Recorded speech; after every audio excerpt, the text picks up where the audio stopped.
She is. Is Rick coming today? I thought so.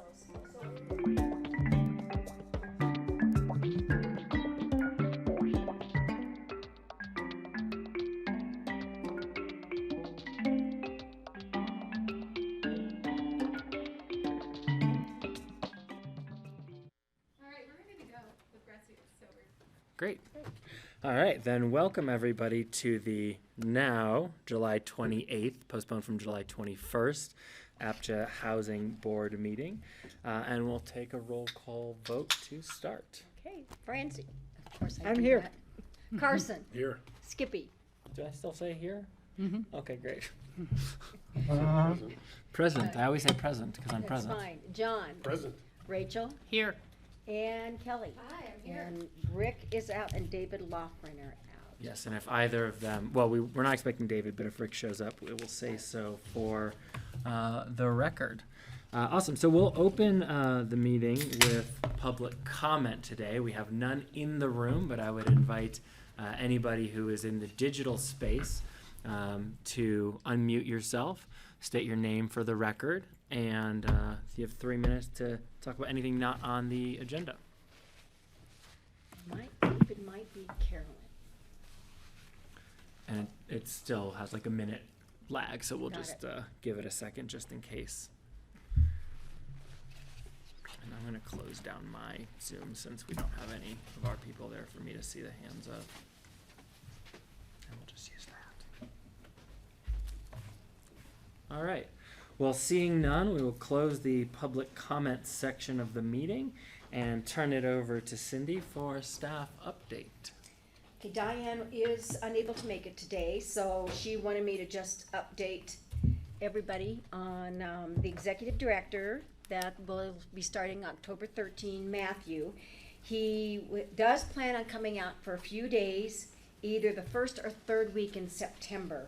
And he wants to attend one of the board meetings. And he plans on coming out to our offices and meeting staff as well. So hopefully either the September 1st or the September 15th meeting, he'll be coming out for that. And because he will only be here for a few days in September, we will probably likely wait to have him meet one-on-one with each board member. But I do know that that's one of his that he wants to do that. As soon as he actually starts in October, he wants to have a one-on-one with all the board members. With regards to the budget, we should hopefully be bringing that to the board either the first or the second meeting in September. We have asked for 2 positions. Whether we get them or not, we're not sure. One of the positions that we are asking for is a capital repairs program manager, that somebody cannot actually also work with construction workers or bids, look at bids, does it make any sense of what somebody's recommending that they do. So that's one of the positions. We haven't done the job description. We haven't figured that out, but that's one of the first positions that we're going to go out for. And then the second position that we want to get is a policy analyst. And this is somebody who will, we're hoping that they will be able to provide detailed analysis to not only the City Council and the Board of County Commissioners, but the APCHA Board as well. So anytime you're asking for any type of data, that person will be able to hopefully pull all that stuff together and provide that to you. Let's see. And I just also wanted to remind everybody, and hopefully everybody got their invitation to the barbecue on the 4th of August. So hopefully everybody can make that. And that's all I have for right now. Awesome. Any questions, follow-up?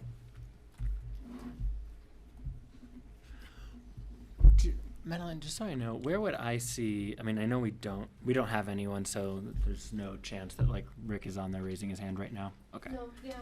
If I see him, I'll put the participants. Okay, Yeah. cool. Just wanted to make sure. Yeah. Thank you. Okay, awesome. Cindy, thank you so much. So we'll move on to the consent calendar, the minutes of July the 7th, and I would either take a motion to adopt or amendments. I'll move to adopt the minutes. Second.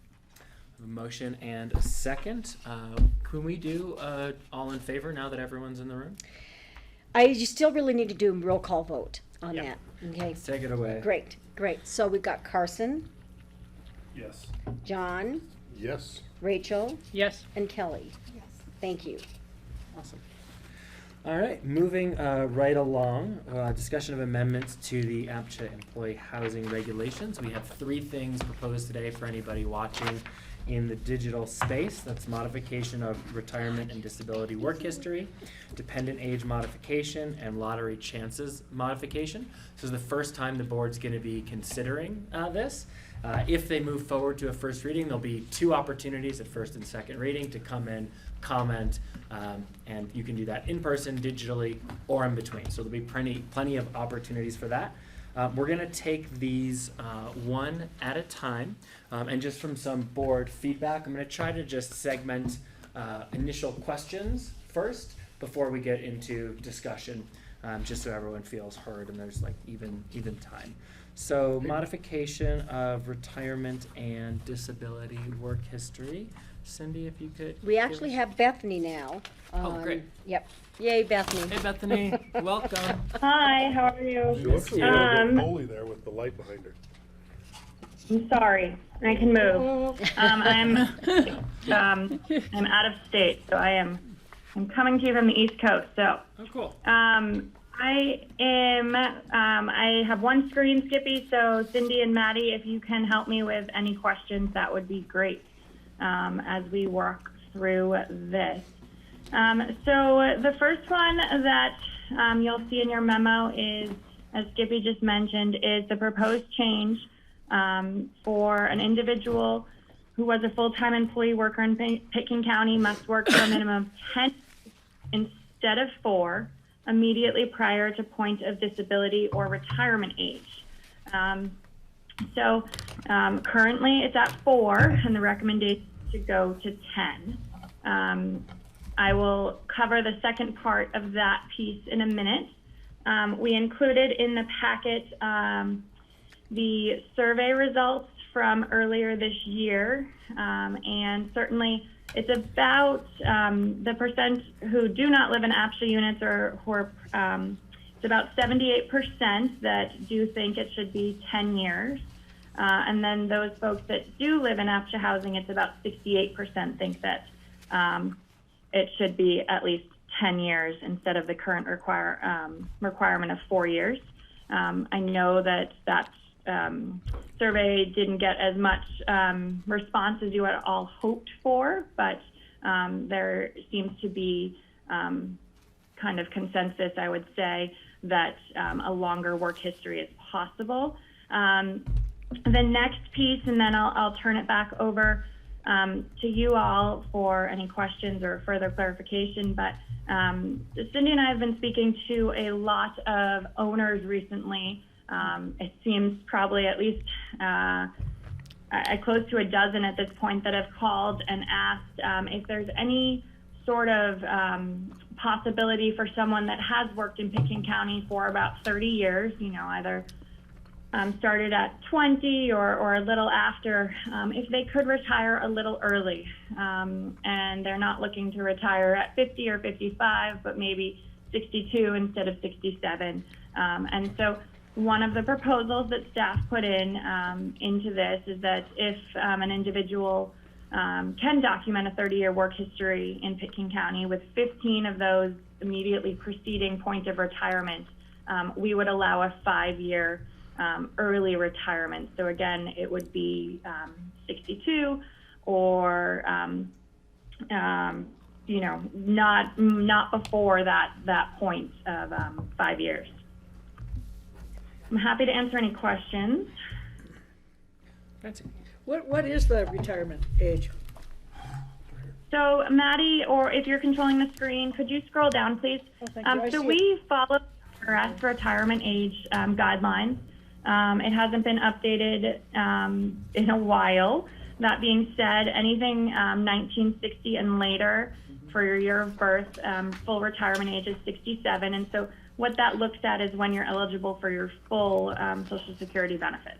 Well, I guess my question about that is, for, in the Aspen School District, retirement age starts a lot younger. You can start getting your pension a lot younger. So it seems pretty harsh to make somebody who's been a teacher for 20 years to keep working until they're 67 when, or, you know, when they get their retirement at 55, and they might be burned out on teaching, but do they have to lose their home?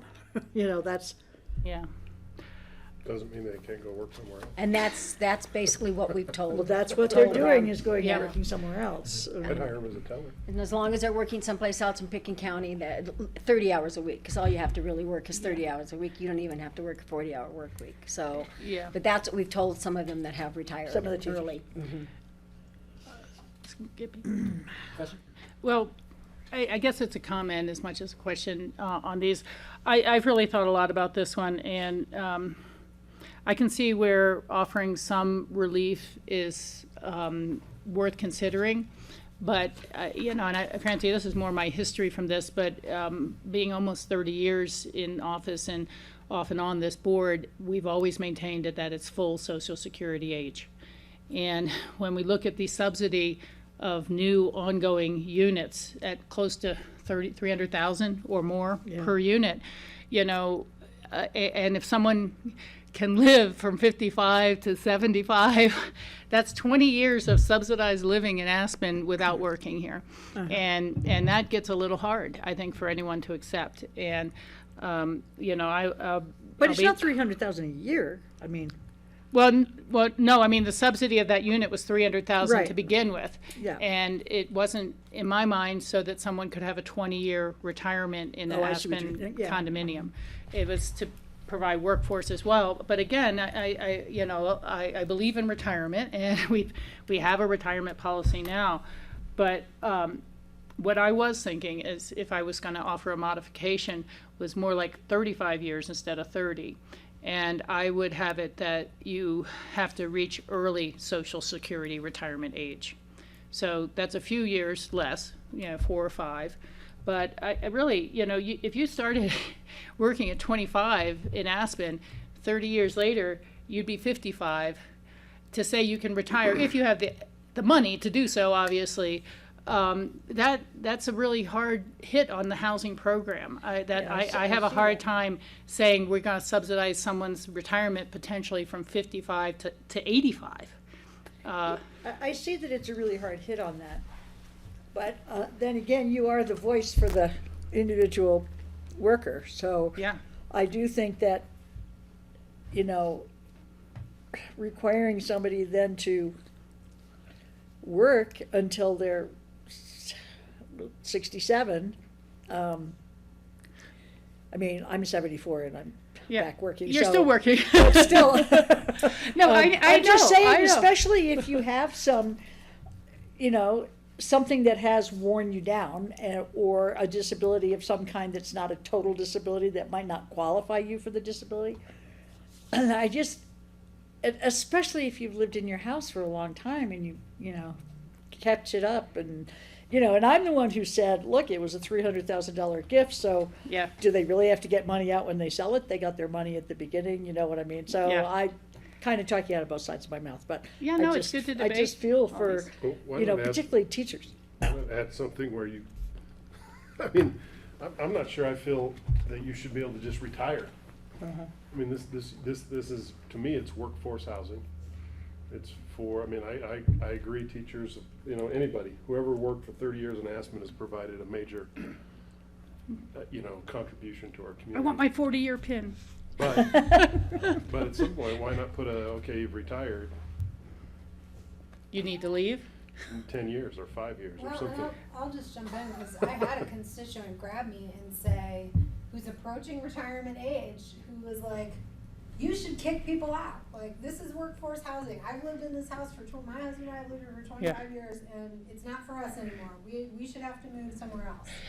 Okay, so someone's going to sell the unit they've been in for a long time for $175,000. We're going to take $35,000 back out for their repairs that need to be done.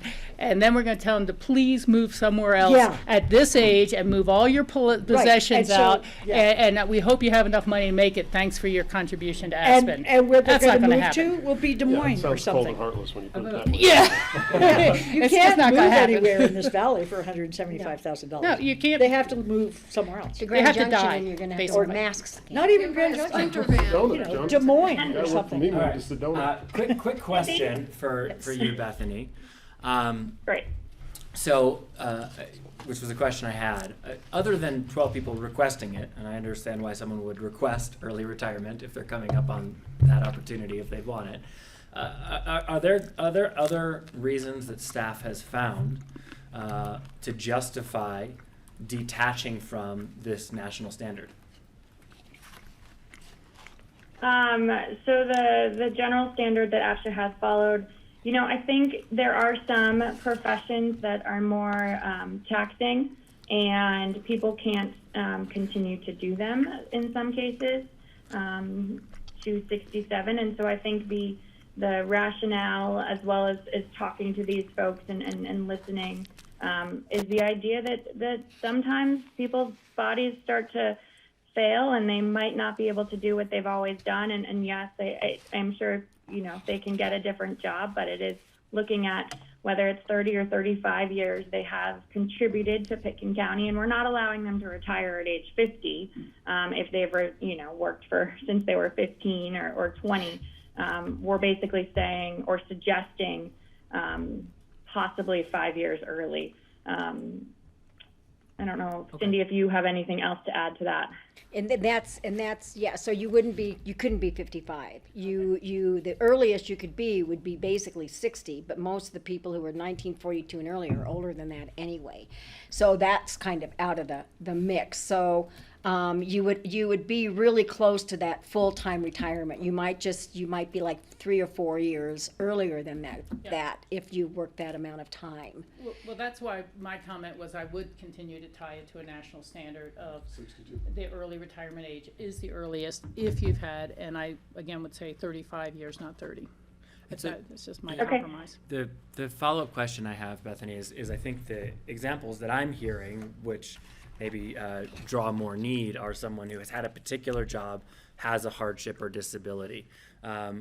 So can you kind of talk about that nexus? Is this only for someone who has a demonstrated disability, or is this for anybody? Because perhaps the way to parse this out is that an able-bodied person should work their time, but a person who has this particular hardship perhaps could get an accommodation. Skippy, Tom might disagree. I certainly don't want staff to go down the line of trying to determine what an able-bodied Fair enough. versus a non-able-bodied person. This would apply to anyone. I think the point to tie it into early retirement of 62 is a great suggestion. I also think 35 is. The board heard from a couple a few months ago now. She worked at the hospital, I think she said, as a Radiologist. a tech sort, and just said, look, she's been doing it for a long time, and it's tiring. She doesn't necessarily want to do something else. That's been her only career, and that's all she's known. And again, we are not recommending that it is a free-for-all that you can retire at 50. We really want to tie it to something, and retirement age would be a great idea, early retirement age. But I think, the second part of the conversation that you all have been having about whether you force people out or whatever, not force people out, but ask them to sell or something after a certain period of time, I think is a great conversation for kind of a future topic. This is just more looking essentially at requiring a longer work history before you're allowed to retire. I mean, right now, 4 years is relatively short. And then additionally, if there's interest, providing an extra option for those individuals who have dedicated more time to Pitkin County employment. So just kind of turning it back for conversation, just for staff to pick this apart. There's 2 parts. I haven't heard anything about the retirement from 4 to 10. Is that something as it stands separately that people are comfortable with, or does that need discussion? You mean the 10-year minimum? Yes. Yes, I am. Me too. Yeah.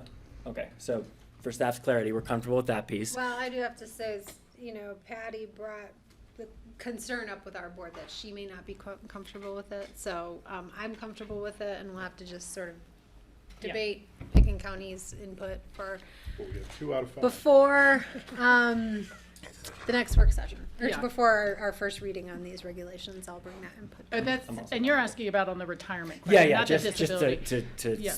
let that off for staff, and I'm also comfortable with that. So we have Yeah. comfort there. Then going back to that other piece. Yeah, back on the other piece, the one thing I wanted to point out, and it's unfortunate to have to point it out, but there is age discrimination. You can't get any job when you come in at a certain age, and especially if it's gonna take, $20,000 worth of training, but you might not stay very long, or that sort of thing, or looking at the labor of a job, or even the appearance. There's jobs that they really want young, attractive people waiting tables and tending bar and things like this. So, I mean, literally, I've known people who were quite surprised how hard it was for them to get a job when they'd been a consistent worker, when they were skilled, they spoke the language, and suddenly it's like, no, you're just not right for this job. Yeah. And so it can get harder for that person to find something when they're 62 and 65 and 67. And employers look, appropriately so. There's a lot of questions you can't ask because it's discriminatory. But employers do look to how long is this person going to be able to serve my company? Is this a career move for them and that's going to advance my company, or is this just a way station for them for a little while? And it gets very hard to find new employment in a totally different field, and technologies have changed and all sorts of things for older people. Yeah.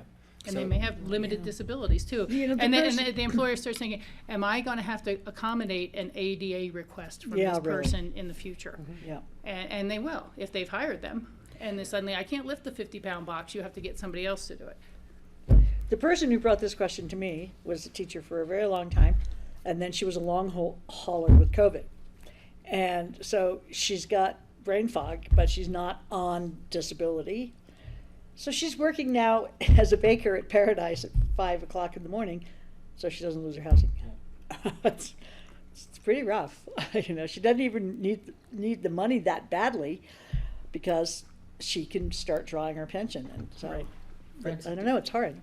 Rachel's suggestion was this national standard, but sort of reduced a little bit here. Is that something that you would be supportive of, or are you looking more to have the full suggestion of staff?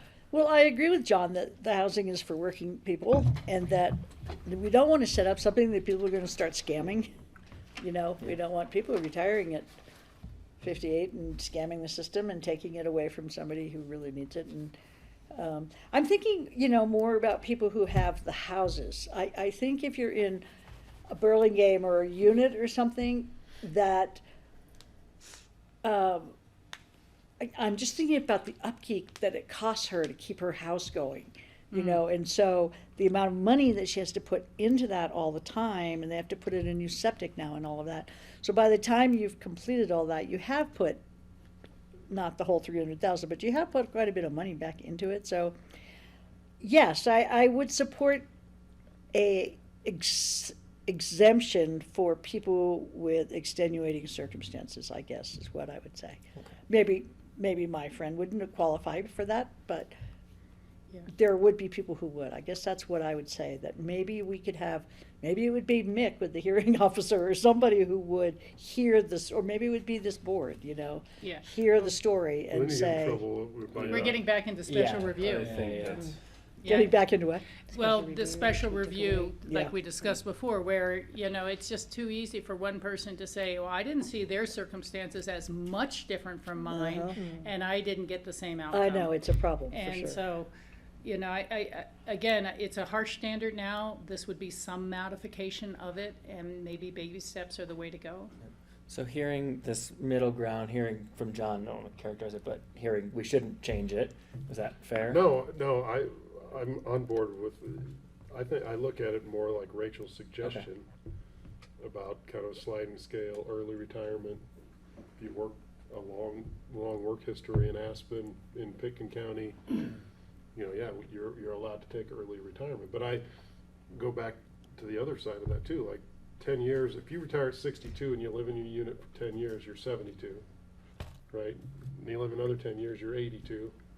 At some point, there's got to be a point where, you know, you give them early retirement, you give them the okay, they retire, we acknowledge that. And then there's a timeout period where, you know, you get 10 years, you get 15 years, and then most people are going to move on when they're 72, 75, you know, 80. Yeah. Move on to You know, I what? put my grandmother, my folks put my grandmother in a home at 80 years old, and she lived there for 9 years, was well taken care of. It was the best thing ever for her, but Yeah. that happens too, right? Carson, I'd love to hear where you're at. I mean, I think Rachel's suggestion is a good one. I mean, I think if you've been here 35 years and you're retiring at 62, that means you moved here before you were 27. So you've basically worked here for your entire adult life, or majority of it, right? So I think that's a good suggestion. And then, John, just now were you saying, like, so basically in exchange for early retirement, if you took it 5 years early, then it would come with a caveat, there would be some limit of how long you could stay in the unit retired? At some point, we've got to have something like that to roll units. Yeah, I'm super uncomfortable with that. I'm really uncomfortable with that. I You're mean, 82 because now. basically you're Out. waiting till someone is Yeah, having yeah. harder and harder time Yeah, packing and exactly. moving and finding a place and meeting new friends Sure. and having a new support system, Right. and that's the purpose of community. Right. But, you know, I was talking to my brother the other day, I cannot quote this as fact, but he mentioned that 74 is the age they expect most men to die in the actuary charts, right? When they do it. And so if someone did work 35 years, retired at 72, on average, they'd get 12 years. You know, and if they got to 68, they're only going to get 6 years. You know, and a lot of people aren't going to be able to retire early Well, just because but- they're not going to have the But money to do Pitkin it. County, you know, has a much longer, But Correct. That's all I get I'm passed saying by is, people on at some smuggling point, you're or giving them 85. that nudge. yeah, they're riding their bikes. Because this is a tough environment to live in, period. If you're Yeah. 60, 70, I've seen it. A lady came in the bank every day, and finally, you know, Pam Tarr, my branch manager, took care of her, and she slipped on the ice and broke her hip, right?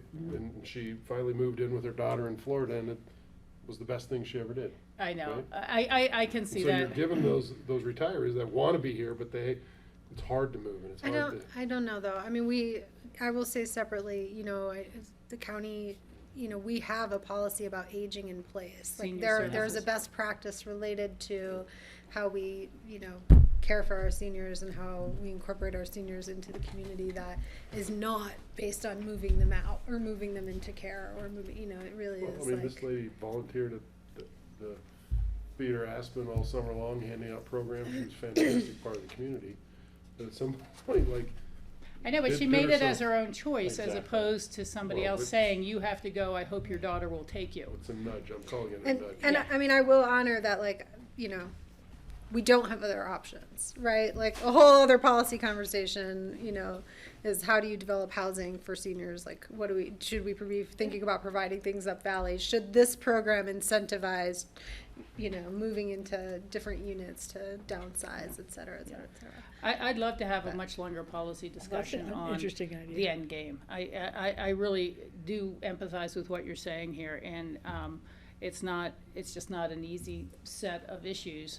I have jokingly said we should build a retirement community down in Fruta so we can sell them the water rights and keep it in the river all the way down there, you know, and have our own little, you know, let a few people move down there.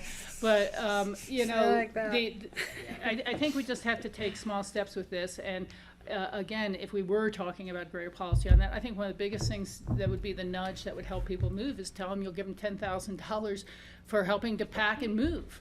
You know, I mean, a move out incentive as opposed to a hiring bonus, you know, because most people are sitting there going, how can I do this at this point in time? I think I'll just die here and let my children deal with it. You know, Well, let I somebody think- else empty the I think place your out. most cogent point, though, is where are they gonna move to? I mean, you really are insisting that they move away. Yeah. If they have, Yeah. you know, they're not gonna have a lot of money if they've Yeah. been in. Goodbye, So, Elks. guys, Well, I just- mean, and they've had the money all along, so that is the compensating factor, you know, they've Well, they've got- had a place to live, to serve the community and work. That's true. I don't know that it's, that they never had it as money they could use or do much with. I'm not hearing really any support for John's Well, suggestion. and I wasn't suggesting adding it to any of this stuff, because Yeah. I agree, you know, increasing the retirement years of service for retirement needs to happen. But I think that's a bigger policy discussion, is finding a way to transition people out, opening units Yeah. for Yep. people that are clamoring to get in. So, Or trading down, or, right, just other options. Finding another, and that's Yeah. the thing too, like, some of these people might be living in the second or third story at Burlingame or one of these second floor units and climbing stairs all the time, right? Yeah. so what I'm hearing is support for going from 4 to 10 years. And on this second piece, Rachel's suggestion about tying it to early retirement and making it 35 years. Is that accurate? Yep. On this other discussion, and thank you for bringing Yeah, that make up, it like 40, all and it creative only ideas apply at to the me. table are good, so thank you. But a whole career's We do 45 have years. right sizing in our long-term agenda coming up, so there'll be an opportunity for that. But I think, Bethany, is that clear to you? I'm gonna move Yeah, on because it looks like I don't like you guys, which isn't true. I thought you were. Hey, You can- nice you to got meet it. Baby carriage coming over there or something. We can hear you. The one piece that I just want to have clarification on is in this, it says a minimum of 10 years prior to disability as well. Okay, that was a different question. Yeah, I- disability is a whole Make sure different there's- story, because that's, if you look at your survey, that's not necessarily supported by anybody. I wouldn't support increasing the disability thing. Somebody had an accident on the job, got hurt, whatever, they can't work, and that one's a little harder to stomach for me. Yeah, when I looked at it, I had sent an email for discussion to these guys and said, well, that's a pretty hard one. I don't want to be the person doing that eviction of a disabled person who got Yeah. injured working in our community. But I said, would 8 years be more humane than 10? Or, would 6 be more fair than 4? Is it even legal? I asked the ADA questions as well What if we for Tom. kept it, I mean, so keeping it, tying it to a national standard, I mean, so if somebody qualifies for social security disability or, right, then that's a standard, we're not making the judgment, and if they qualify for it, then. That makes a lot of sense there. I mean, I think And that's that's- something for Tom to That's look at. what we follow right now. So if someone is on social security disability, that is the point that APCHA receives that paperwork and says, okay, you no longer have to meet the work requirement, and you can stay in your unit. And so currently, someone could work in Pitkin County for 4 years, win the lottery on their first run, and then if they were to unfortunately get disabled, they could maintain that unit for the rest of their life. And so from a consistency standpoint internally, that's why it got up to 10 years, just because it's always been the same from 4 years and 4 years, so we went to 10 years. But staff is certainly willing and able to have a different number there than to keep it at 4, to meet in the middle, as Rachel suggested. But we are using federal standard of disability, Social Security disability. 2 things that go along with that, Bethany, and I don't know if we do need to write it into this or not, but that is a grace period for the individual while waiting for Social Security to make their determination, because that can take 6 or more months. And Yeah. so, We understand that. I know because you we understand that, And but we work with them on that, yeah, okay. 100%. That's We- that's what I was hoping, and that's what I thought. I mean, I knew that had happened. That's why I was saying I'm not sure we need to put it in writing or not for future boards and future staff members or not. Let me think, what was the other one? I do want to have checks in on ADA with this, whatever our policy is, with Tom Smith to make sure. And there was something else, but it just slipped away. I'll come back to it. Okay. I just would like some clarification, because isn't there situations where people get into APCHA units prior to working 4 years? And so if they become disabled in that interim, under this, they would lose the housing. It is possible to do Correct. Yes, under very rare circumstances does someone get in that might have only worked in Pitkin County for 6 months. And so if 6 months later they were to become disabled, yes, they wouldn't have hit that 4-year mark. And so if it was tied to the regulations, then yes, they would have to sell their house. Bethany, how large an issue is this in terms of even current inventory? Does it end up even a percent of the inventory, a 0.5%, a quarter? Rachel, I can't give you, Cindy might be able to give you a gut answer on that. Yeah. It's not a large percentage. It's from a consistency standpoint, that is the rationale, as well as maintaining, a longer work history in Pitkin County. But I also understand that accidents happen and Oh, yeah. so- I guess I was just wondering, are we really belaboring something that is only, 3 to 5 cases, and over time, they've tended to resolve themselves a little bit with someone finding family to move back to or to be closer to or anything? I mean, I just want to get an idea of the scope.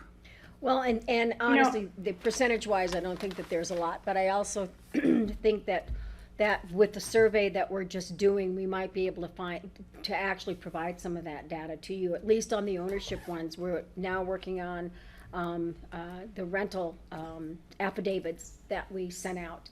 So we hopefully will be able to provide some of that information to you. I could probably count on one hand where we might have run into something like this.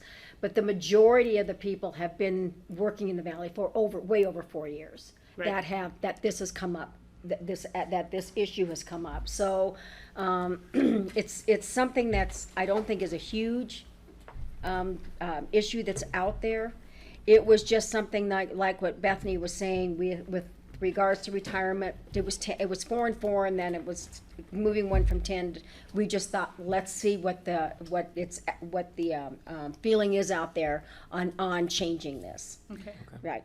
So what was your suggestion? Was it to keep it at 4, to do something in the middle, to go to 10? To me,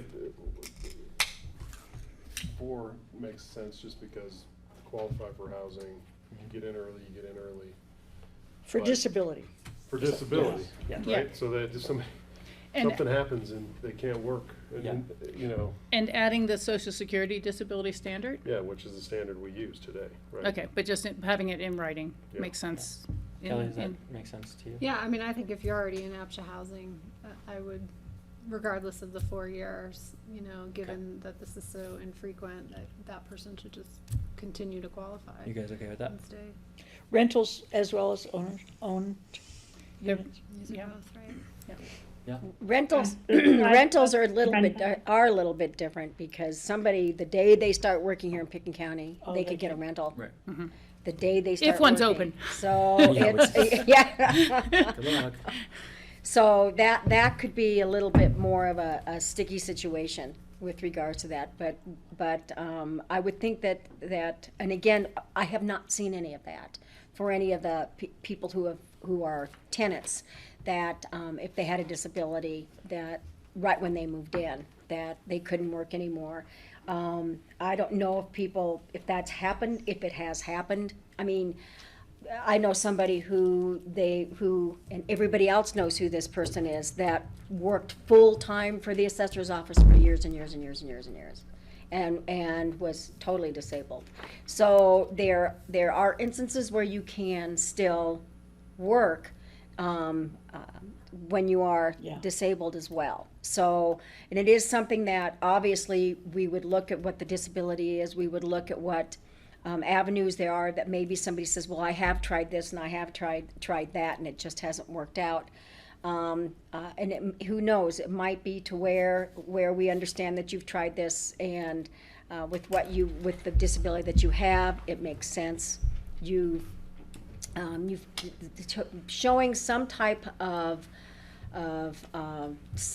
work history here, and it to us makes a little bit of sense, because you are taking up valuable housing.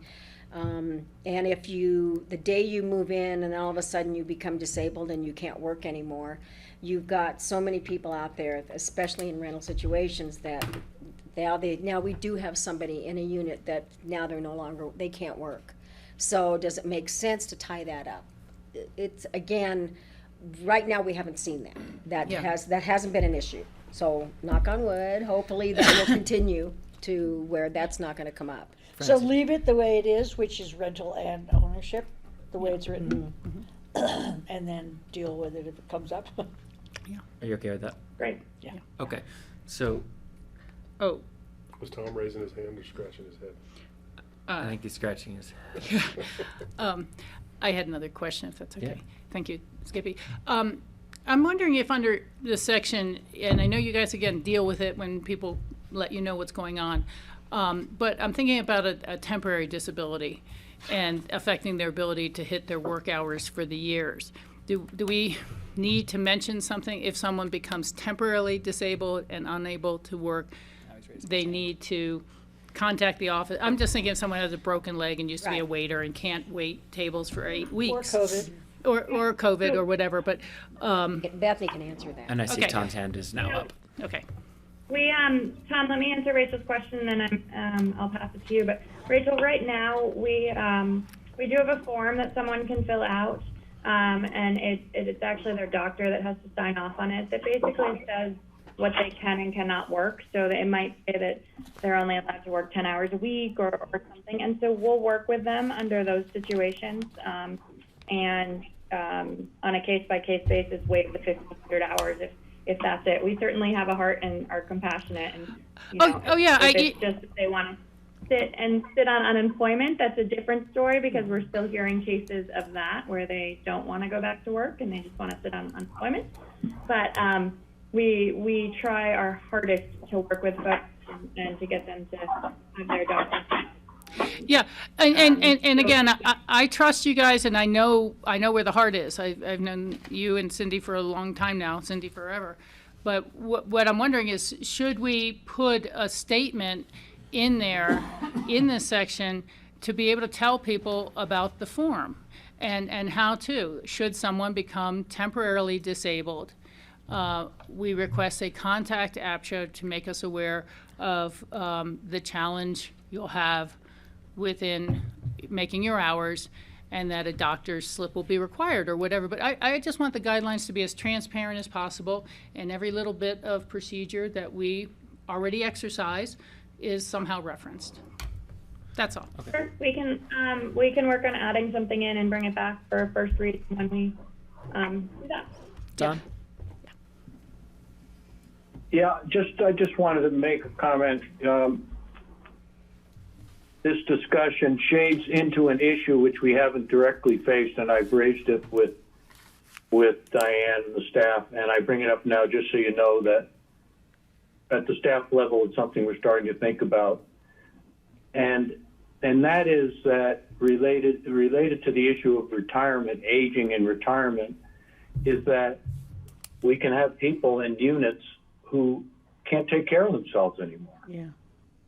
And then the question becomes, what do we do if they need something like assisted living, but they don't want to move? And I don't want you to get bogged down in that now. I bring it up, frankly, so that you continue to deal with the retirement age issue as a separate issue. But this is something that we are going to have to address as the resident population ages, and we're going to find more and more people who are infirm, but they want to stay anyway. Yeah. And it's a situation like John brought up, where they really ought to go move in with the daughter in Florida, but they don't want to do that. Yep. Thanks, Yeah. Tom. So do you have something? I want to keep us sort of on track. So Yeah. Okay. And that's my point, is I think we should treat that as a separate issue, and It's on our back long-term to agenda to you. come back to those things, so we will at another time. Yeah. Yeah. I just to add to that really briefly, I think that is a great comment, Tom, and something we need to perhaps have a work session with Nan Sundin and County Senior Services about. But there's a point at which adult protective services are called, and if people are not able to make rational decisions for themselves and care for themselves in a safe manner. But I think APCHA should have a little bit of a liaison to that process and things like that. So anyhow, I was just going to say there are avenues for that, whether it's in the free market or APCHA housing already, when people really can't take care of themselves. Thank Okay. you.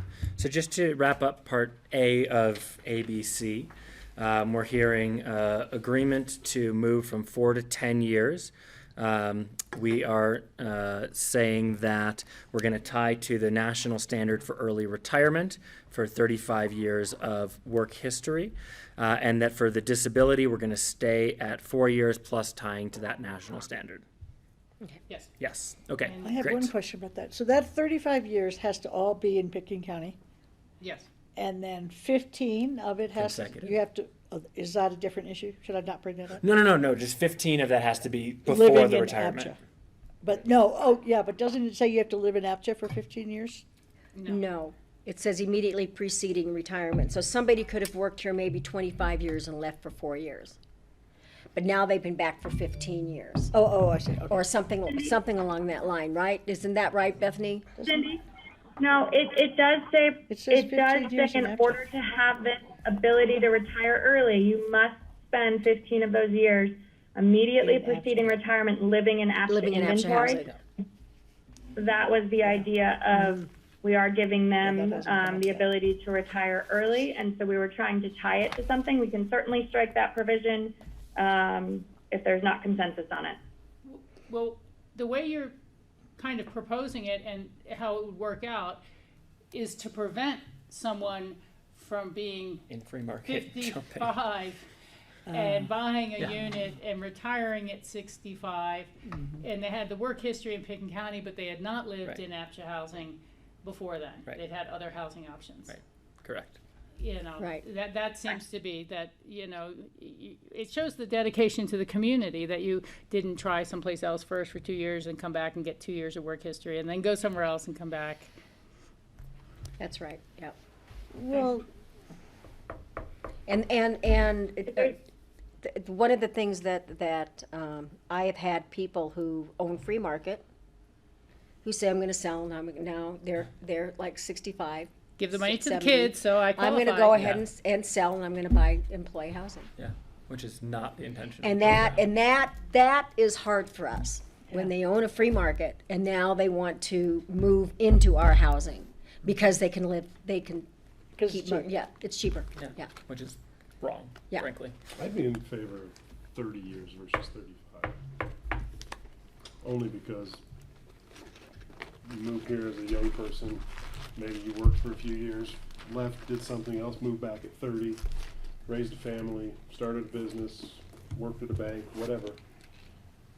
For 30 years, it's still long, and if you retire at 62, early, I mean, I would be in favor of shortening it slightly. I appreciate that. It would benefit me personally, but I think 35 is, I mean, it's a workers program. It doesn't benefit anybody who's trying to get a unit to make Yeah. it younger, longer. All But right. I But know I what do you're think saying. that you make a point that you move back here at 35, and you work here your whole life, basically, you finish school and all of that, I mean, Yeah. and, so if you had 35 years, that would take you to 70, but I guess 67 is what it would take You know, you it'd be to. 67, and that's not early That's right. retirement, that's Yeah. regular Yeah. retirement. But, you know, we're weighing folks who have contributed to the community and their contribution and their time here and the whole goal of continuity of community versus the people who haven't had a unit, who haven't come here, and the businesses that all need employees to continue to sustain the economy. I mean, so that's the balance. And so that's why I can't go to 30 years, as much as I'd like to. And, you know, I mean, again, on the city council, which has city housing built with city dollars, and anyone living in it has a move-out clause after 1 year of leaving, or maybe it's 6 months even. I get lost of that. For the city. For the city, for a city employee, as a business, just like any other business, there's a move-out clause. Once you're no longer working for the city, it's shorter if you're terminated, it's longer if you retire. But, you know, we've had police officers come in, people you've worked with for a decade, to say, geez. can't I eerily retire in my unit now and just stay there forever? And the city has to be, well, how are we gonna hire the next police officer? You know, so, you know, and honestly, you know, it's just like you can't you know, this program can't accommodate all things right now, and so I can't go any shorter. It was, And I'll just, I mean, we're extending, like, Yeah. an opportunity that Yeah, doesn't no, currently I'm fine with exist, it. Exists now, yeah. I just was thinking of the math in my which head, I'm thinking sort of struggling with. 27 is pretty young. Yeah, but what if that Um, 35-year-old can't that's the even get a rough guy. unit? I know, can't even get a True, unit to true. start working their work history here. The, Then they live in Carbondale. It's kind of unaffordable now by the way, too, I was gonna say, I will hire old and ugly in a minute. in a minute. Good. As long You as know the those person- don't always go together. There's old and beautiful. You She hold was it, young and beautiful, so I was gonna throw the old and yeah, ugly yeah, out. you hold the mirror up and if there's steam, I you don't think hire he 'em. was tying them together inextricably. All right. Can we move on to the next piece, or do you have anything to add? Yeah. All right. Bethany, let's move on to reducing age of qualification for a bedroom. So currently, the dependent age in order to qualify for an additional bedroom is 24.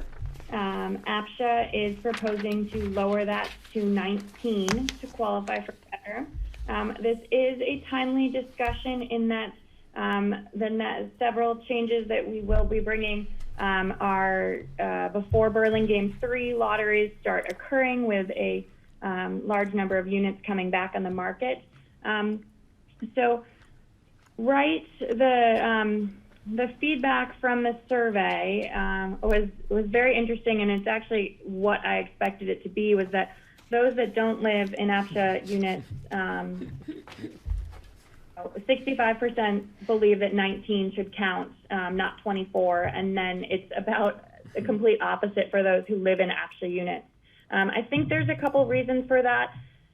Cindy and I have been seeing, as well as all of staff, a fair number of in-complex bids with children that are between that 19 to 24 age bracket and are away at college, bidding on a larger unit. We've been hearing from a fair number of people who are very much against that, as they are trying to, with younger children, get into a larger unit and are losing out to families with children away in college. So the suggestion is to lower it to 19. I do know that a suggestion was thrown out beforehand to meet in the middle, let's say at 22. But this is a timely discussion because of the large number of units that will be coming online. In complex certainly doesn't apply to Burlingame Phase 3 at this time, but it does affect the movement within units from an in-complex perspective, as well as who can qualify for a new unit and what child actually qualifies. I will say that we started using 24 years ago because that's what the IRS uses as to what is considered a dependent, and I do understand the rationale for that piece. But both staff's perspective as well as hearing from, there's both sides of the story, obviously, but hearing from folks that are frustrated trying to get that larger unit and losing out to families with children away in school is certainly hard. I also understand that children might return home from school and return to the family home for a period of years. So I have tried to give you both sides of the story. I'm happy to answer any questions, and I'll turn it back to you all. Thanks. Questions first? Any clarifying questions? Yeah, I guess so this is saying that your child qualifies for a bedroom if they are up to 24 right now. And the suggestion is that at 19, they don't get to be living in your house anymore if you live in APCHA. No. How does it work? Bethany, It's not that I mean, you're not going to they kick don't them get out of to the house, your but house, it's that they don't qualify for a Right. bedroom. So if Uh-huh. you have For bidding on a new unit. under Purposes, current, yeah. if you have Yeah, I said it. a 19 to 4-year-old, they can qualify for a bedroom. So if you have one child that's away at school, you could qualify for a 3-bedroom with Okay, 2 yeah. working adults. yeah. If it were to lower it to 19 with 2 working adults, you'd only qualify for a 2-bedroom. Does that clarify it? Yes, it does, except for this, and this is really what I meant. I kind of asked that wrong. So if you have a kid who's in college, and so you qualify for a 3-bedroom, I guess the concern is that, well, then they move on and now you've got an extra bedroom. That's right. You got unused room. But the truth is, in this valley, many of those kids don't move on. I mean, all of my kids lived with me until they were well into their 20s because they wanted to live in the Roaring Fork Valley, and there isn't anywhere else to live except with your parents. But that was in the private sector, so, you know, I don't know. I think in practice, where this is like, where it just feels really egregious is if you've got, let's say, a family that has lived in a 3-bedroom, they have 2 kids, and there's 3 bedrooms. So each of the kids have a bedroom, mom and dad have a bedroom, and they're in a 3-bedroom. And then the kids go off to college and a 4-bedroom comes up. And mom and dad say, well, I have 2 kids in college, we'll take that 4-bedroom. And then there's other people in complex who say, wait a minute, I've got 3 small kids now, right? But these people are taking a 4-bedroom with kids who are in college and may or may not ever live there again. Yeah, okay, I have yeah. a follow-up question, which may help clarify for you as well. So what we're protecting against is people going from a smaller number of bedrooms to a bigger number of bedrooms. But how many people swap units laterally, go from one 3-bedroom unit to another 3-bedroom, 1 4 to another 4? Does that happen? It does happen. It does. Yes, it does. Especially at Burlingame, if they go from a category 3, let's say, to a category 2, or vice versa. So we do see some movement laterally from that perspective. It's normally in complex, I think it's almost always a larger unit. Right. So then the question I have that follows is, if there's an existing family that, let's say, has a 3-bedroom for 2 kids, but one of those kids is now aged out, can they, under this change, move laterally and keep the same number, or do they then have to reduce their number by 1? That's my question. They still have 3 So people. if a 3 people. family has 2 kids and Is there any the age of that- situation where a family would have to reduce their number of bedroom sizes from the current unit they own? No, we don't force, No, if you, I once mean, you we own, would- you can stay in your unit. Yeah, you're The saying household if they changes. chose to sell their 3-bedroom and they didn't have 3 adults, yes, then they would only be qualified for if they only had 2 occupants now, they'd only qualify for a 2-bedroom. But if the one child still qualifies, they're still gonna qualify for a 3-bedroom. Right, because as long as they're working. And they still have to sign an affidavit that that child lives with them at least 100 days out of the year. Oh. So they have to come, and that's when you're divorced as well. You have to provide documentation that they come home every Christmas. They come home during the summer. They do stay in this unit at least 100 days out of the year. So you do have to fill out an affidavit stating that. We do require that to go along with it. Kelly. So I have a little bit of an editorial and then I think a question. So first off, I think the in-complex bid process needs a review. I think it should only qualify in communities whose HOAs are of healthy standing, because that to me is the benefit of the in-complex. You've invested in this community, you've made sure it's in good health, whatever, financial health, you get to move within it. I think otherwise, I'm not quite sure why we have an in-complex bid if there's not any other benefit you're generating by your living in that community. Separate conversation. And then for my clarifying question, what age will we qualify a person for a unit? Yeah, that's a good question. 18. I mean, you're an Right? adult. I mean, that, 18? I'm asking that. Like, buy a if unit? I'm here, Right. I'm not going to college, I live in town, I'm looking for a place to rent or buy, I have to be 18. Is You're that an right? adult, yeah. Well, Okay. to buy, I think You you have to- have to be 8. Don't you, to get a loan, don't you have to be 18, John and Carson? Yes. That's what I thought, in order to get a loan. If you want to be repaid. And so we use age 18, and then just to add to that, if, let's say, a 19 to 24-year-old is not at college, and they are working in Pitkin County, we require their employment to be added into the family's household income and asset levels. So we do, if they're not away at college, we require proof of employment for that age bracket. I don't know if that helps or confuses Yeah, the situation. no, it does help. Yeah, this one's a hard one to wrestle with, I think.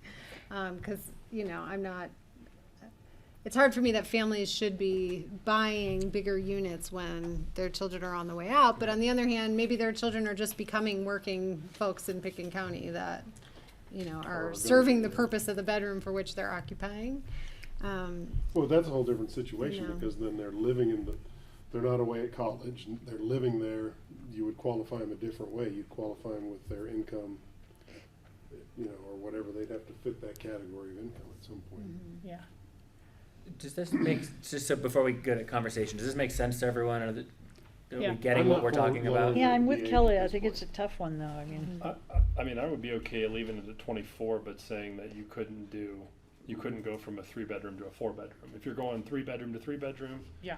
fine. But I don't think going from a 3-bedroom to a 4-bedroom when you've got kids at college, I think that goes against the spirit of Yep, what we're I trying to do. 100% agree. That's Carson? exactly what I think it should be. Carson, can I ask, what about a 2-bedroom to a 3-bedroom? Because there could be a family with one child away at college that hypothetically would qualify for a 3-bedroom with a dependent at age 22.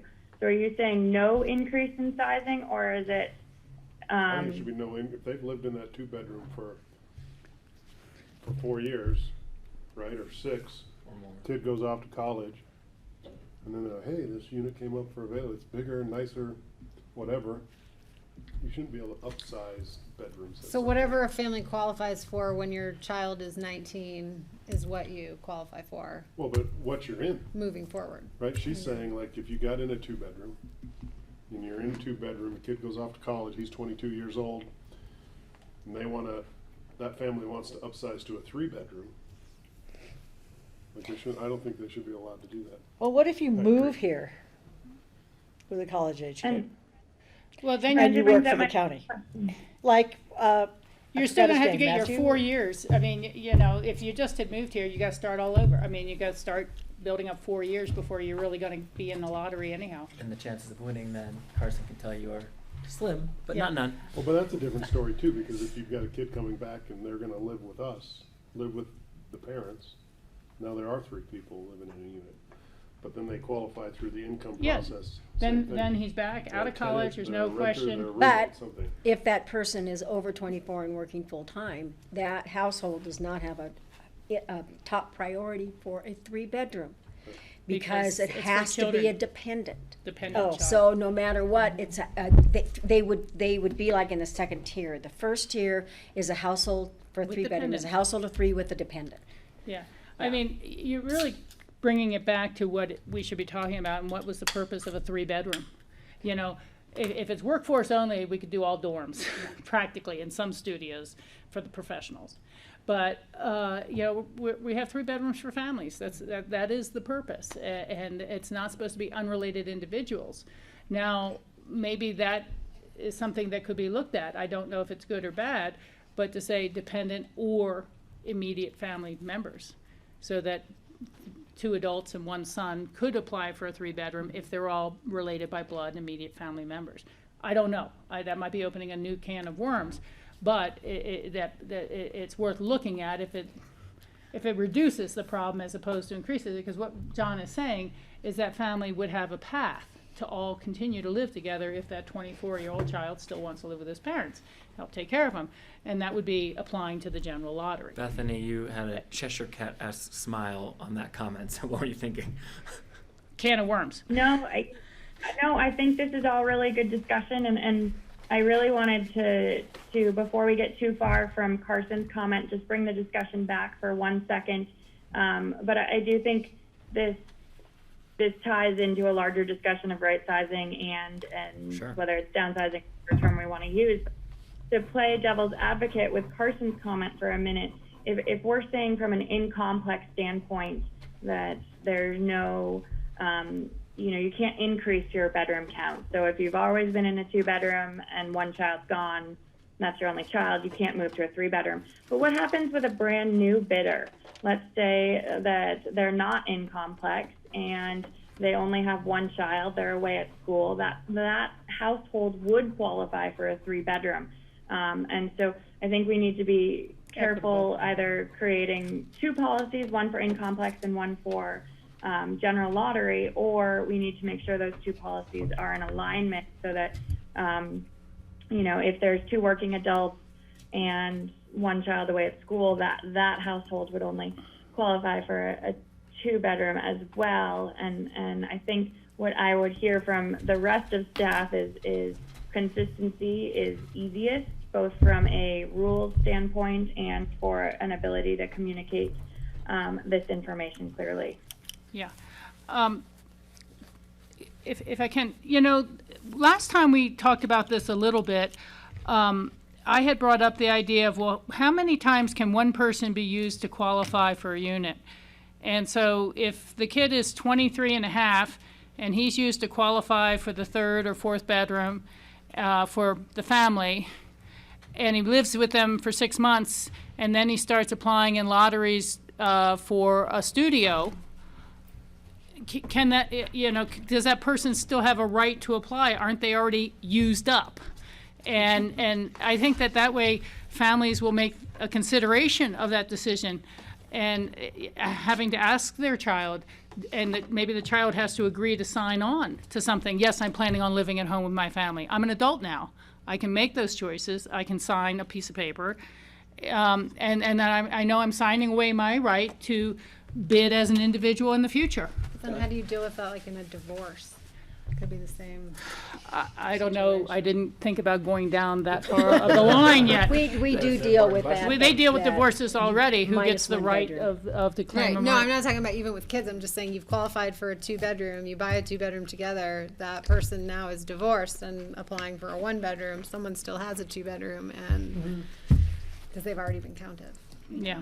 Anyway. Important consideration. It is. That is. They gotta live together. They can't move on. You know, finances Figure out dictate a that way for to a work. lot of people. Well, maybe the anyway. one who moves out doesn't get to qualify for a new unit. I mean, Yeah. you know, I'm just saying, you know, how many times can one individual be used to count for occupancy? You know, I could be a floating occupancy person and use, you know, for people to bid on a 2-bedroom, and we're already dealing with that situation already where 2 people come together, put a name in, and then one is gone almost immediately, and there's very, very little recourse. You know, can you make them rent the room? I don't know, but We can make them sell. you can make them sell because it was somewhat fraudulent, but So you a know, I person just who have to gets get back to- divorced also has to sell their house? No, they don't. No, they don't. No, they don't. But I'm No. just A rabbit saying, hole how many there. times can one person be used to qualify for a unit? And maybe it's a timeout period. Maybe after they've been used to qualify for a unit, they can't be used to qualify for a unit again for another 6 years. Something like that. Make you think twice about getting that divorce. You know, That's something that I would say, A this is timeout. something that we can add for future discussion, right. to move forward, because this would take some work, this will take some working for Yeah. us to work on. It does. As to bring back some scenarios or Okay. or whatever, So anyhow, I just wanted to bring that concept back up, and I understand it's far from perfect. But let me ask the other people on the board, what about making it 22 years instead of 24? And making a modest reduction in, I mean, that would give people a chance to finish a 4-year degree in 5 years, you know, essentially. Or 23, should it be 23 instead of 24? I mean, it just, Hey, I was in college for 6 years, so. my husband was for 20, but, you know. I'm kidding. I think 23 is a fair compromise. It moves it slightly down. But I also think you can't, Eliminate it and, entirely. and that buyer of the unit, the qualifier, it should be, you qualify for the amount of people that are gonna live in the unit at the time of acquisition. If your kid's off in college, it's a 2-bedroom unit, right? Or is it a 1-bedroom? What is it? I thought each person counted for a bedroom. Yeah. each person does. Yeah. Well, It'd be a it 2-bedroom depends. unit. If you have 2 adults, only one works in Pitkin County, you can only get a 1-bedroom or studio. Oh, really? Yep. Yeah, you have to both be working with Pitkin. Bethany, can you straighten me out? I may be a bit confused. I thought what this did was kept people who had children between the ages of 19 and 24 from getting units that are larger than the unit that they currently have. Am And I empty bedrooms. misunderstanding that? Because because they would have to have already lived there for at least 4 years with a kid between the ages of minimum 15 to 19, correct? No, No, Unless they're a new No. applicant. no. So- If they've lived in the So- unit, they could immediately, after they purchase the unit and a in-complex bid comes up for a bigger unit and they've got that household size, they could immediately go for that in-complex unit, or they could My other immediately do question an in-complex move. You know, this becomes So- hard because you can claim your children on your tax returns for a period of time, right? So how do you prove at some point that, you know, your child is in college, maybe you're not filing them on your tax returns, they're filing their own? Transcripts, we ask for But how do we school prove that transcripts. There's, okay. We ask for, So- they have to sign an affidavit. Yeah, Bethany, can you just clarify this? Because I don't see a justification for Yeah. somebody being able to So- add a unit. Right. Or bedroom. A bedroom. Yeah. So, Skippy, this is for both in complex, so jumping to a bigger unit with a child that's between the age of 19 and 24. This is also for brand new bidders. So if a brand new bidder came in with 2 adults working in Pitkin County and let's say 2 children between the ages of 19 and 24 that were attending college, they would qualify for, in that case, a 3 or a 4 bedroom. So it's multi-purpose. So it definitely applies to the in-complex, going from a 2-bedroom to a 3-bedroom or a 3-bedroom to a 3-bedroom, with that dependent that's between the age of 19 and 24 enrolled in full-time higher education, but it's also applicable to our new applicants. Okay. All right, that clears it up. Tom, I do see your hand up, but I'm just kind of curious. I mean, do you guys see a justification for allowing someone to gain a bedroom with a No. child of that age? No, we're Okay. all, You're all aligned on that. and that's where I said, the intent of the program isn't, to me, if somebody says, well, my kids are in college, they're gonna come back and work in 3 years, well, then apply for a new unit in 3 years to get that bedroom you want. Mhm. Same thing, if you're in a 3-bedroom, okay, you're grandfathered in, you can trade up, but as a buyer, you shouldn't be able to buy a 3-bedroom if you do have 2 people, a couple. So what is the suggestion then for staff that reflects that? Is it, because I heard That was 23, kind of but I heard it. accept this. Well, so then I think what it's, I mean, effectively what you're saying is that kids from 19 to 24 can't Don't count qualify. as a bedroom. yeah. I don't think you can really say that. I mean, Why? If they're not living there? well, the awkward part is that they're in college, and when people are in college, they get their absentee ballots sent to them from Pitkin County. They're still a resident of Pitkin County. They're just in And they come college, home. and they come home. It's their but, home. But the other thing is, I mean, I don't like the idea of anybody getting an empty bedroom. Going from the 3 to 4. I want to be clear with that. But on the other side of it, how can you say somebody doesn't qualify when they're a resident of Pitkin County and they're still a dependent of an adult on their tax forms? If they've hit all those standards, yes, I'm still a dependent, and we want a younger educated population. We want people sending their kids to college, not just to be a prep cook per se, Could we say that for, new bids that they count, but for transfers or in complex, they can't count for an additional bedroom? I like Rachel's idea of counting people once, and so, I mean, and I know that opens up a whole can of worms, but I do think that if you did something to say, okay, fine, you can qualify from 19 to 24, but, you basically forfeit your right to. You just put it in with the family. Right. You had your right and Right. you've used it. Right. You've secured your bedroom. Until basically. that property is sold, or, right, like Yeah, if they and- sell it, then fine, go get another. Yeah. Knowing that there would be more research needed for that, Bethany, does that solution solve for the problem that staff is trying to solve for? No, I think it could. I think we're going to have to do a little bit of discussion on it over Because the maybe next that person's couple never weeks. planning to come back. Right, okay, mom and dad, I'll do that, I'm never coming back to Aspen. Yeah. So you can get the 3-bedroom unit, mom and dad live in, and they're not coming back, they're gonna live in New York. yeah. I have Never a mind on problem that. with your suggestion, Rachel, because what if you have a kid in college and it counts as a dependent for you to have a 3-bedroom house? And then your kid graduates from college and comes back here and is a lawyer, but he's a paralegal, or she's a paralegal, so she's making $70,000, and she wants to get her own unit.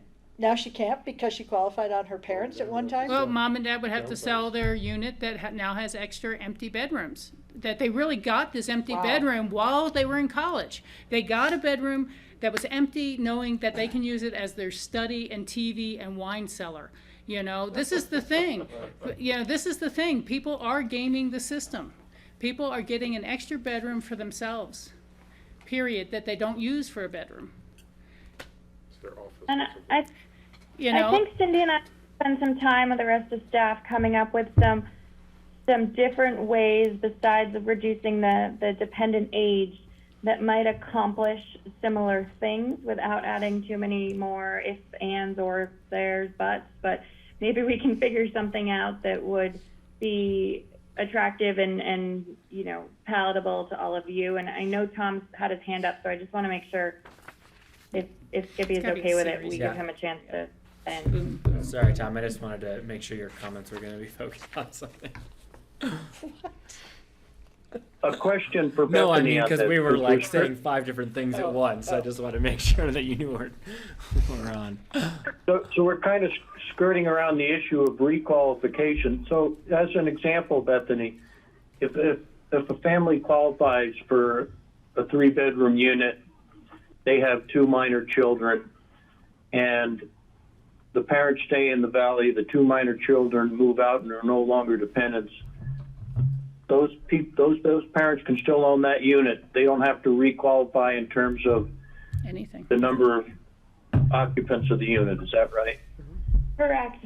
You never have to requalify as to occupancy. And just to dovetail that comment slightly, we do have the biennial affidavit that's, I think we're at about 82% completion at the moment. And we will be able to align occupants in a unit and bedroom counts. I won't have that data for you all anytime soon, probably September board meeting. But I think we can start to look and see what occupancy levels are in our units at that point. I still have a problem with a kid not being able to qualify on his own because he was qualified as a dependent in his family's house. That seems to me, it seems draconian to say, well, if you want to live in employee housing, your parents can't, you know, like, Well, yeah, let's- they just have to That's- downsize. So right? that's one of the things that we can look at these different scenarios, and we can maybe come up with something that I think, after hearing all of this, I think we as staff can go back and we can work on some of these and give you some different scenarios that can incorporate that, or incorporate something different that might be okay for both of you. Yeah. So why don't you go ahead and let us, with regards to this, go ahead and take this back to staff and have us readdress some of this part with regards to either the age or the certain length of time the person has to live there or whatever, and bring this back to you. You know, I was just throwing that out. Yeah, Tom, Go finish ahead, up. Tom.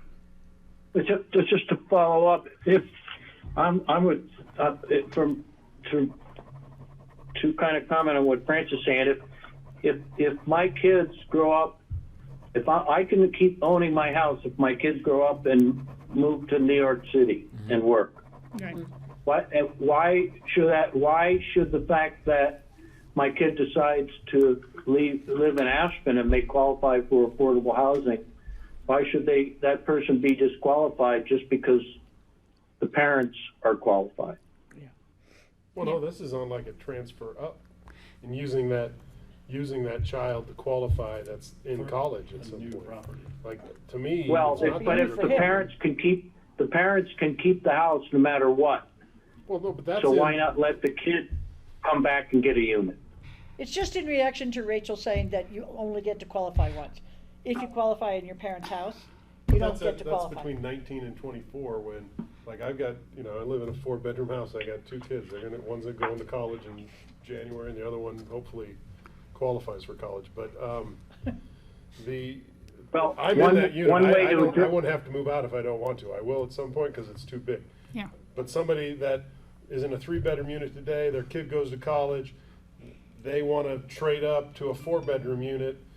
Well, okay, you or whatever, you qualify, but here's the consequences. Oh, that's Yeah. the only time you would Right. apply You that, make Yeah, the Rachel? yeah. decision. I, But I liked your suggestion, here- Carson, that you never get to trade up.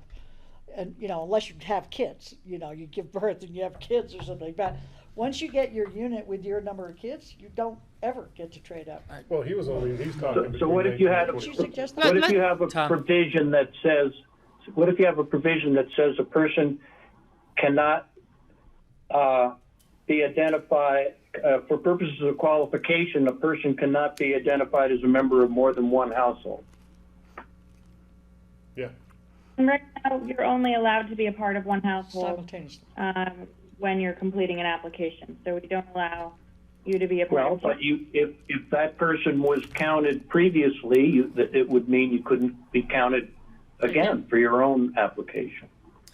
And that's that, and I even have a hard time Yeah. with that one, because I think that your kids grew up here. They should have the right to move it and live by themselves, or get married and live with their person that they're marrying, and be able to live in employee housing. So yeah. I would even have an issue with that. I was just suggesting it as something that maybe the parents would take a second look at whether they were stealing their child's opportunities. And maybe there's a certain Okay, length but a period of it- time that we can do that. Yeah, but what I think, if we all go backwards, what we're trying to prevent is a family from securing an extra bedroom in a unit with someone who is not really going to be returning to the community and is going to use it for their extra storage unit. I mean, that is what's happening. People game the system. And if you raise your two kids in a three-bedroom, and the two kids are in college now, but you're trying to use them to get a 4-bedroom unit Right. when they are most likely to marry and want and need their own place in the future, that is wrong to let that 4-bedroom unit go to 2 absentee college students instead of a family with young kids. Well, that's That's what we're trying to get to on the policy. Now, I'm not sure any of our suggestions are getting there, but that's why I said, What was yours that you said about not trading up? Bethany, were you trying to jump in there? Sorry. No, I was just going to say, I think it's all really great discussion, and I want to make sure we. Yeah, I want to get to the next We thing. could, And so we it's could probably wordsmith that. Yeah, so I just want That's to the concept. I just want to try and Yeah. get a little summation here. So staff is suggesting that they can workshop this and come back to us. What I heard is that all of us agree that someone who has a college-age child who is no longer here should not be a rationale to move up in bedroom size during that period. Yes. Yes. So, Bethany, is that clear? And can you bring us something back that hones in on that while maintaining continuity of family? Perfectly said. and We will give it our best. We'll probably bring back several options and certainly work through it internally and probably not until the September meeting, I would say, just based upon timing and the complexity of the. Yeah. But yes, 100%. Parting thoughts, Rachel?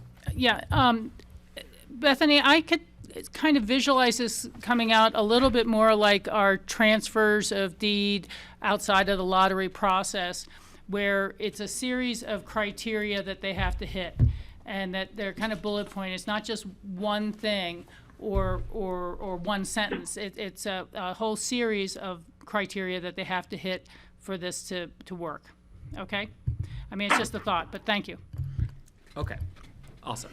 So you guys have direction there. The third and final thing on our regulations here are lottery chances and increasing those with years of work. Bethany. And Skippy, just I think the meeting's supposed to end at 7, so what I'm gonna, 7 your time. So what I'm gonna do is give a quick overview, and then if you wanna have a robust conversation, that's fine. Or we can really continue it next time. But I'd like to give you at least an overview of lottery chances, if that's okay. Yeah, that's what I'm asking. Great. Okay. So the board had asked staff to look at the possible modification of lottery chances. So staff has prepared some different options. One of the things, if you actually back up, whoever's controlling the screen, one of the things that the previous page, please, that had been discussed and thrown out as an idea is to offer more chances based upon how many times someone bids. Staff is not recommending increasing chances based upon the number of times someone bids for several reasons, which I've listed out. How many bids would qualify? We have a varying number of units in each category that become available every year. Do they need to be in the top priority, or can they bid on absolutely anything? Do they have to want the unit, or can they just place and bid to receive extra bids down the road? And then what happens if they turn down the unit? There's just a lot of uncertainty and complexity to that. So what staff is proposing is, if we scroll down to the next page, please. What we've done is we've looked at different ways to do this. And so a while ago, actually, the number of lottery chances were 1 through 5. That was switched to 5 to 9. Cindy can probably give you the exact date, but it was years ago at this point. So if you do switch it to the 1 to 5, and if you scroll down, what we've included is a sample lottery. So this was an actual lottery that was run recently. We've obviously removed names, but what we did is we reduced the chances based upon a proposed structure. So someone that had more than 4 years at less than 8 that are normally under current rules are allowed to have 5 chances. Proposed would be 1. That reduces their chance of winning that lottery by 4%. As you move down in the sample lottery and you get to a longer work history, it does increase your chance of winning. So if the board is looking to provide more chance to an individual who has worked in Pitkin County for a longer period of time, reducing the chances to 1 to 5 instead of 5 to 9 would be a way to accomplish that. The other option that was thrown out beforehand was to add an entirely new category. So whether, that could be, and that's not actually in here, so if you don't have to scroll down, but that was the idea that someone maybe worked more than 20 years, for example, and to give them 6 chances or 10 chances based upon current versus posed. That would be a way to do that. Staff did run the numbers for providing some people extra chances, and it really doesn't change the percentage at all, significantly at least. So happy to turn it back over and answer any questions that you all might have. So I just want to ask one question of the board first, just for the base assumptions. Are we comfortable with the approach of maybe altering for years worked, but not altering for number of bids? Is everyone okay with that, at least as the baseline? Well, the Grand Canyon does a lottery that you definitely get credit for the number of years that you bid and didn't win. And if you turn down one that you've won, you're screwed. You're wiped out. Yeah, you're screwed. I mean, you can try again after a certain number of years or something like that, but you go back to 1. I worry about the turn down. You walk into one of these units in bad shape, and you make the decision that I can't You get to see take it care of before that. you get to see it before you. You bid? Yeah. There's pictures right now, so they do pictures. we And have at least inspection soon we will before have an they bid, so inspection. The inspection is disclosed before the bidding process. Right. Yeah. So I'm not ready to say I'm okay with that. I'm not a voter, so I don't know how Kelly feels about this, but I would say if you've bid for 5 years and you haven't gotten anything, and you've worked the same number of years as somebody else who's bidding for the first time, I don't know, it seems like you ought to be weighted a little bit. No, so just, okay, we'll come back to that because that's not exactly accurate, but do you have questions first? Yeah, kind of. I'll make sure we come back to that. Just at a technical protocol logistics level, has our staff kept track of how many people have entered and who they are lotteries for the past 20 years? No. Because otherwise, No. we're not going to It's a be able moot to point. give people Yeah. the chances that they deserve for having entered lotteries You're right. at all. So There's no that's point. first off. Moving forward, we're now taking bids through Home Truck. Yeah. So moving forward, is something, but at the same time, Rachel, you're 100% correct. We have no idea. It's in paper, who's bid, how many times, on what, and often we see some people throwing their name down for everything, and then some people throw their name down only for units they very much want and Yeah. fit their specifications. So. So it's a moot point. Yeah, so it's a moot point. It could be something going forward, but, you know, the one I had brought forward on this, and I have a lot of empathy for people who've lost lotteries, but I know people who've lost lotteries for 30 years. And since we give them a progression of more chances, the longer you've been here and last, I just have to ask, why do we stop at 20? You know, it's maybe there should be another point for if you've been 25 years, another if you've been 30 years. There's not going to be that many of them, you know, so we don't have to worry quite as much about it. But work history is also potentially a little bit of a gauge of how long someone's been interested in bidding. I'd love to see an equitable way to make that happen. And if we had an equal number of category 2s and 3s and 4s all coming up every year, you know, and if people only bid one time, you know, because you could have somebody bidding as a group, me and you, for that 2-bedroom we qualify for. But I'm separately going to apply for every single studio that comes up along the way. And so are you. And so we're both going to keep advancing our chances with a dual path because we're partners on the 2-bedroom one. But you can only do the 2-bedroom. As a Right couple. now. You cannot split, and you can only have your application in there with that household.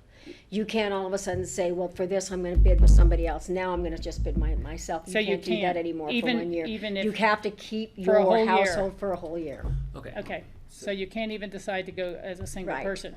What if Right. you just got divorced? We'd say, sorry. That we would probably look, they Is it provide us formally- solid documentation Okay. that that's happened. We probably would say, no, we totally understand that's a different scenario, so, Okay, yeah. well, if we could work out a fair and equitable way that doesn't cause too much craziness on staff for the number of times you bid. And I'll tell I you, could see it, but Home Trek, it's gonna be really expensive, because we're gonna have to redo the program for this by doing that. That was another reason why we thought maybe doing the 1, 2, 3, 4, 5, 6, 7 was easier, because for this, the Home Trek system itself, if we're gonna do It's the not set up lotteries that on the way. Home Trek system, it's gonna take isn't that right, Bethany? It's gonna take a pretty major Yeah, change. so- Yeah, staff internally can change the chances through 1 to 5 and even add extra categories. To reprogram it based upon the number of times someone's bid, we would have to go back out to the developer. I would imagine it would be in the 20,000s to redo it, only because then we'd have to have our lottery audited. Again, we're just in the final stages.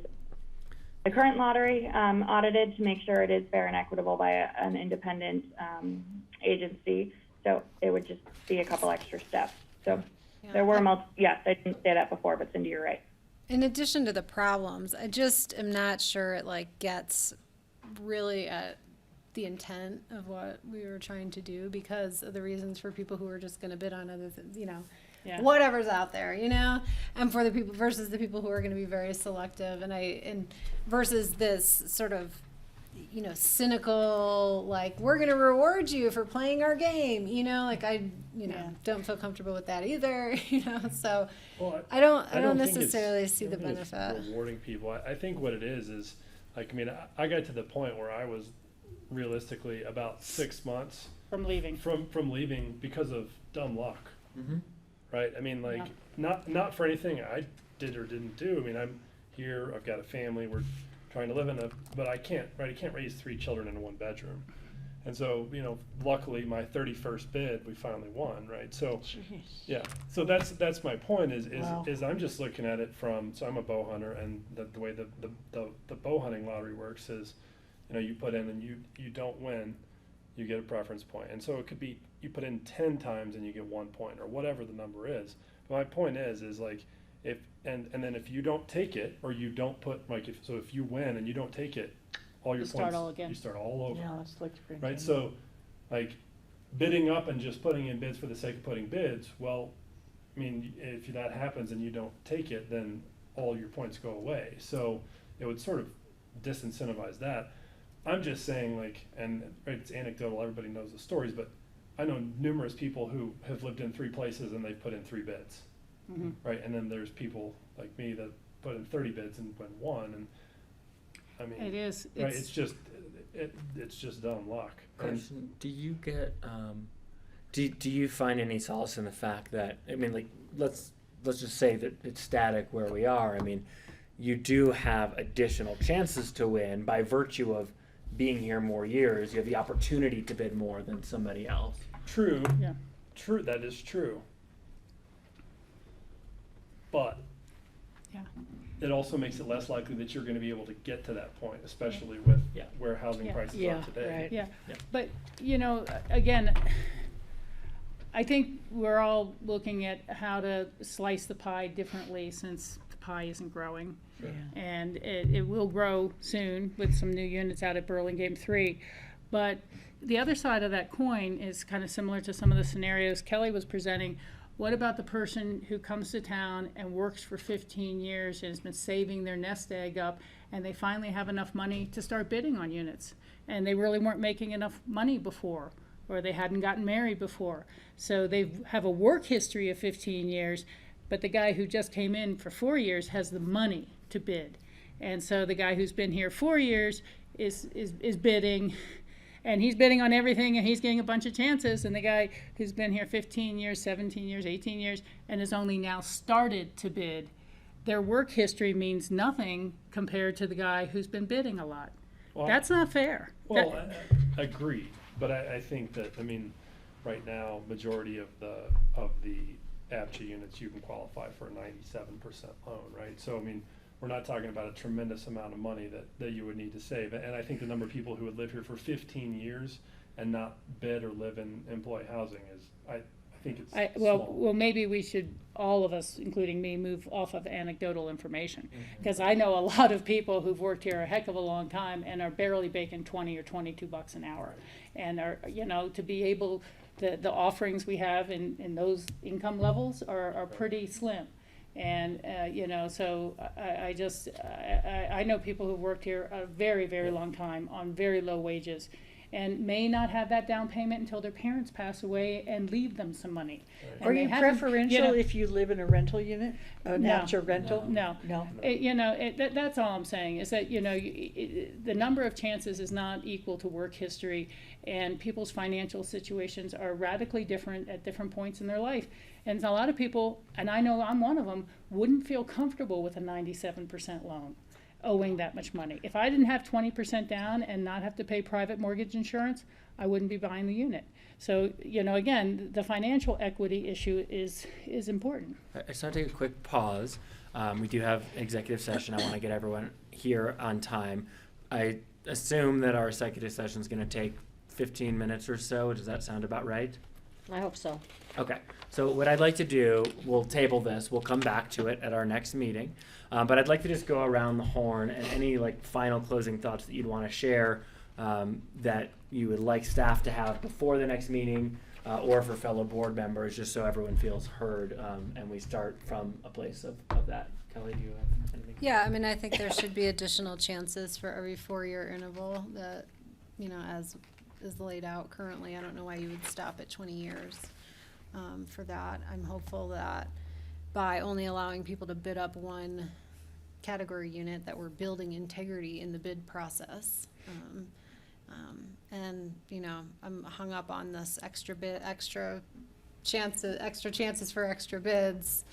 I just would have to understand it more, because really I think the point should be to build integrity in the process, and we should want people to be bidding who are prepared to buy the units and be in the units, not for the chance of having extra bids. I am willing to take looks at how to make something like that equitable, but I think there's a lot of challenges to it when we nail it down. And I do think we should advance at least with more lottery chances after 20 and just not make that the cutoff as if nobody's worked here 30 years. Yep. Ditto.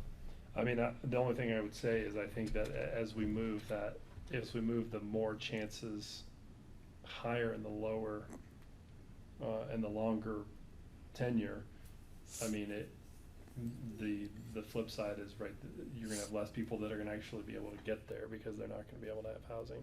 But, Yeah, but that same person who's Right. been there 30 years has been trying for 30 years Right. often. I'm good.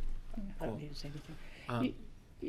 Real quick, you never heard the legend of Doug Belden. He was a bartender at, what's now the Public House and the Wheeler Up House for a long, long time. And he bid on units, he bid on units, he bid on units. He constantly lost. And then he finally won one at the Copper Horse, and it's about the size of a closet. And then he died 6 months later of liver cancer. It was just so tragic because he was so happy. He finally had gotten a unit after probably where did he 40 or live all those 50 years? lotteries. I mean, it was a lifetime of them. Where did he live all those years? In a rental unit? Rental units. The only thing I would say is I wish we could work in bids. I'm totally comfortable using years. I agree. I don't see a reason to stop at 20. I'm supportive of giving increasing chances as people spend more time. The only thing is I'm not sure the justification for the 4-year jumps rather than a more linear curve for the reason that Carson is talking about. I mean, the number of people that between 4 and 8 years are vanishing from this community is significant. I mean, you see it on almost every youth board that used to exist for nonprofits is gone. So I think perhaps maybe smaller increments as that scales could achieve better results. Like what, 4, 6, 8, 10? Yeah, I just leave it to staff. I want to turn it over to executive session so we can get out of here on time. Does that I feel agree with like? that. Yeah. Okay. Okay. Like, why not 1, 2, 3, 4, 5, 6, Yeah. 7, 8? Well, I'd Yeah. like to take a look at the implications, but I'd be Yeah. happy to run the numbers. Yeah. So notes to come back next time we see this. So how does this work now? Do we need to adjourn to go into executive session? First is director's comments. Is there any director's comments? Because when we go into exec We won't come session, back. we're gonna come back and just adjourn, so we can let Maddie go, Got it. and we can let, Got it. GrassRoots go as Got it. well. Okay, thank you for that. Okay, so with that, we'll close our discussion. We'll circle back on that at our next meeting. So tune in if you're watching. And does anyone have any director's comments that they would like to share?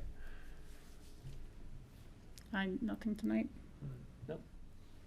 Oh, okay. And I just need a motion. I would, but I'm tired, so let's I'll move this move. on. I'll move. Supposed to go to the move into rodeo. Executive session pursuant to CRS 24-6 4024A to discuss the purchase, acquisition, lease, transfer, or sale of any real, personal, or other property interest in pertaining to the property at 53 Forge Road. I'll second. Okay. Cindy, will you read the roll? Yes. Carson, Yes. Skippy, Yes. John, Yeah. Rachel, Yes. Kelly. Yes. Okay, so give us 5 minutes Great. or 5-minute break. something like that. We'll GrassRoots, be back. Thank you. Thank Have you. a good evening, everyone. We'll see you not. He's doing a on double. the He had to fourth do that weekend. BOCC meeting He today. started late, you know, noon.